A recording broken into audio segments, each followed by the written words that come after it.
Today, Precarious plays Phantom Brave.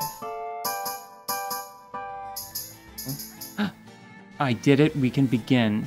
Do you see this? Do you see it? Yes. Do I feel clever right now? Or do I feel like this was weird and finicky and it took way too long to achieve something that would have been immediately clear in a different system? No, I forgot that they were all slimes and junk, so they have a lot of physical resistance, so it wasn't even that. Like, it didn't slay them all. Mm-hmm.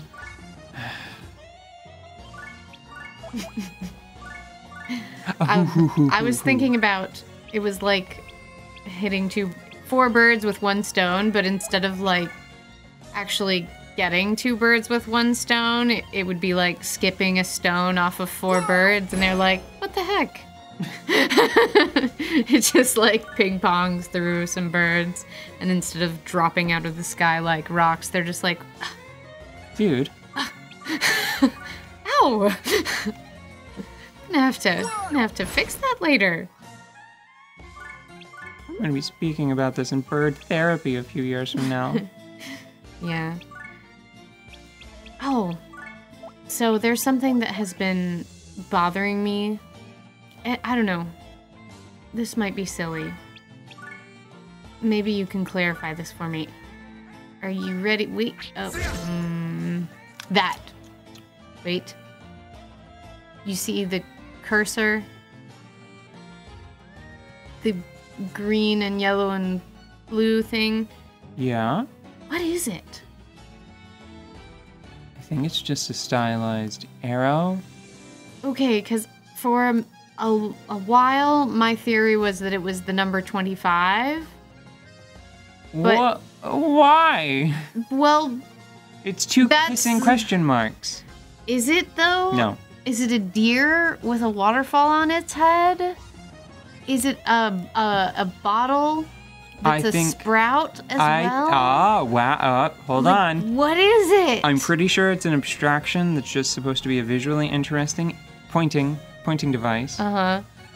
But, on the other hand, there is a bottle with a plant in it incorporated in the logo. So I think that you're onto something there.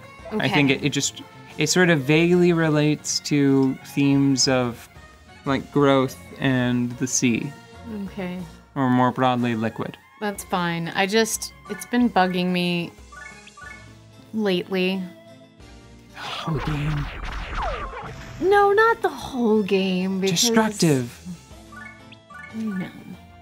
Oh.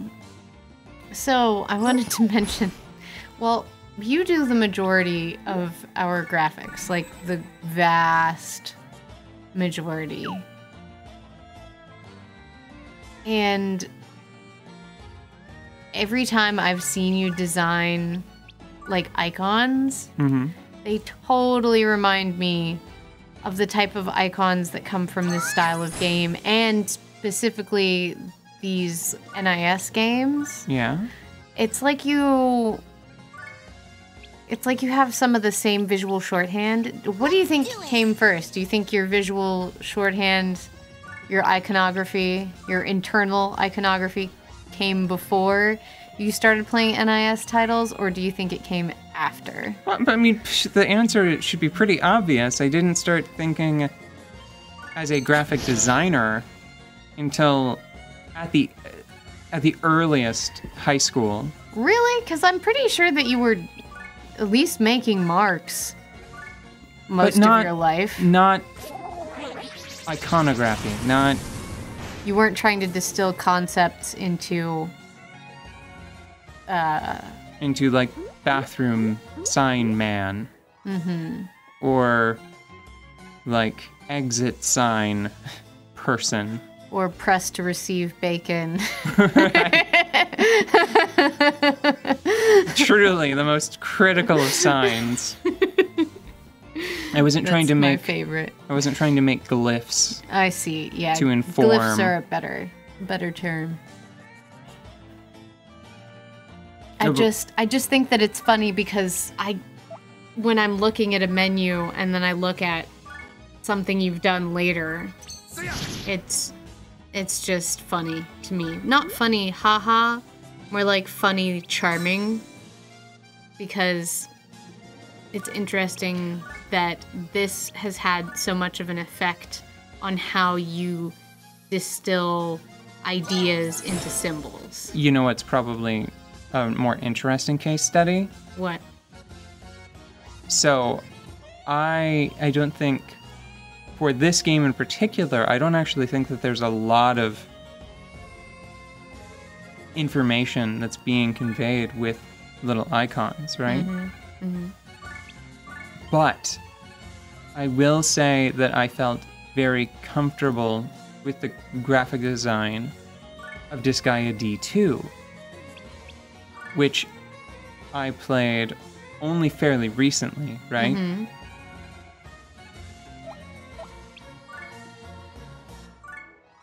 So I think that there's sort of even apart, I feel like whatever graphic design talent they've had at NIS, Yeah.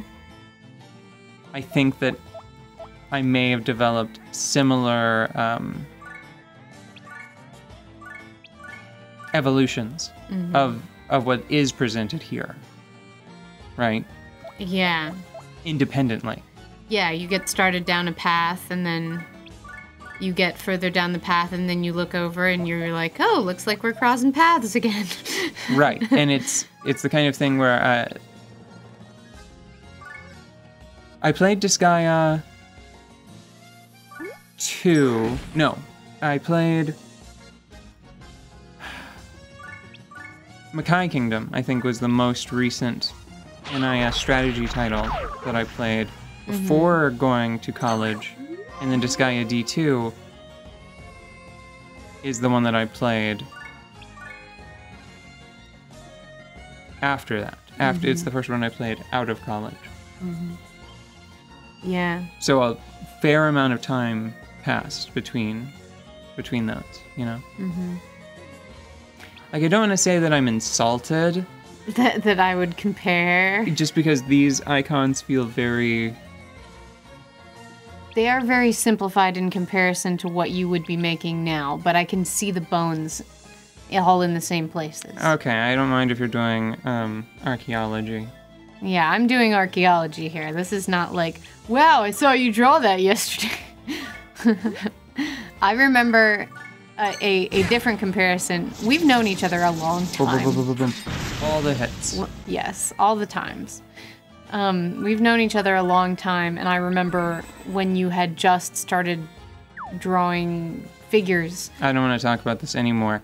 Hey, I don't know what I'm supposed to do about that slime. Yeah. I think I'm going to do this and confine a mage there. And then wait, check this out. It's not as strong as I thought it was going to be. I thought it was going to give big bonuses to intelligence, but this object has not been refined in that way. I don't think Morona has the resistance necessary to crack that resistance. No, that's not a good matchup. I guess I'll just walk away. I suppose I'll just have to go over here and... Ash's sword? No, that's terrible. This cactus? That's okay. Well, hey, look, you can't stop talking just because I didn't want to talk about whatever dumb thing you were about to dredge up. I was just gonna talk about art styles, but now I'm contemplating what pieces of art have influenced my shorthand. And it's just hard to see that from the outside. I remember I used to draw... I don't remember anybody's names, though. That's troubling. So there used to be a children's book illustrator that would draw the eyebrow connected to the nose in a sweep like a number 2 to abstract it, and then draw the other eyebrow on the other side, and then they would draw a very outlined eye with a certain type of swooping lash. And then, in order to model it a little bit more, it was kind of cubist. Then they would shade underneath of the brow and along the nose that they drew, and then shade under the eyebrow. And it was very simplistic, but it had a three-dimensional nature to it that made it look very good in children's books. And it had the same sort of feeling that all of those cut paper children's books have, because it was richer for the texture. And I remember I just used to draw every face like that. After I saw that one time, I drew every face like that for a long time until I started trying to do things either way more realistically or way less realistically. It was just this like connected line. Like think the number 2, and then you draw an eyebrow on the other side, and then you put eyes under the arc of the 2 and under the other arc. And I just used to do that all the time, but I don't know if I don't know if I ever developed that sort of shorthand. Can you think of anything that I draw a certain way? Or make a certain way as far as like when I'm doing icons? I don't do too many icons. Some handwriting stuff, I think, but nothing outside of that. Here's my secret plan. Yeah? So that slime is not especially powerful. Yeah. But this walrus friend, this blob, is quite tough. So what I'm going to do is I'm going to... No, it won't happen in time. Okay, hold on. How can I do this? Is this a knockback? I need a knockback. Wow, is Mana Punch gonna be the one? Is Mana Punch gonna be the one to save the day? Yay! I did it! Yay! Yay! See, I'm really nervous because Morona got knocked into a hole, and I can't get her back out unless I maybe run somebody down there and have them throw her out. Oh, yeah. So you're trying to finish this without having her come out of that little pit. Right. And I think this might be the end of all things. The end of all things! Yay! Yeah. That grunt birthday party noise from Halo will be forever seared into my brain. Everything good that happens, like, my brain plays that, like, yay! For me, oh, sorry, what were you saying? No, I was at the end of my saying. Oh, no, you please, you first. No, you first. Okay, then shut the fuck up. Oh my God, you need a nap. For me, my thing is, the minigame guy from Wind Waker. Hooray! Hooray! Oh, I hate that dude. I would hate the sound associated to all my victories to be that guy. No, I hate that guy. It's so delightful. No, Grunt Birthday Party is better, and it comes with confetti. No, it's not better because I've got like a whole little soundboard of success and failure, because not only do I have hooray, hooray, I also have sploosh. Well, I'm just so positive that I only need the one noise. Sploosh. Thank you. Sploosh.